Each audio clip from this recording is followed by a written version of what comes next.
நம்மள மதிக்காதவங்க என்ன பண்ணுவாங்க தெரியுமா? ப்ரொவோக் பண்ணுவாங்க, கோவப்பட வைப்பாங்க. ஆனா நீ என்ன பண்ணணும்? சும்மா இரு, சிரிச்சிட்டு விட்டு போ.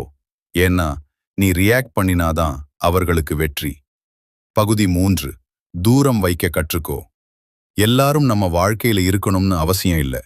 உன்னை டவுன் பண்றவங்க, உன்னை மதிக்காதவங்க, இவர்களோட டிஸ்டன்ஸ் மெயின்டைன் பண்ணு.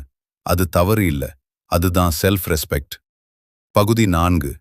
உன்னை நீ மதிச்சுக்கோ. முக்கியமான விஷயம் என்னன்னா, நீ உன்னை மதிக்கணும். நீ உன்னை மதிக்காதவரை யாரும் உன்னை மதிக்க மாட்டாங்க. முருகப்பெருமாள் சொல்றார், உன் மதிப்பு உன்னாலே தொடங்கணும். பகுதி 5. உன் வளர்ச்சியால பதில் கொடு. யாராவது உன்னை மதிக்கலனா வாய் வச்சு ப்ரூவ் பண்ணாத, உன் சக்சஸால ப்ரூவ் பண்ணு. ஒரு நாள் உன்னை இக்னோர் பண்ணவங்க உன்னை ரெஸ்பெக்ட் பண்ணி பேசுவாங்க. பகுதி 6. மன அமைதி முக்கியம். நம்ம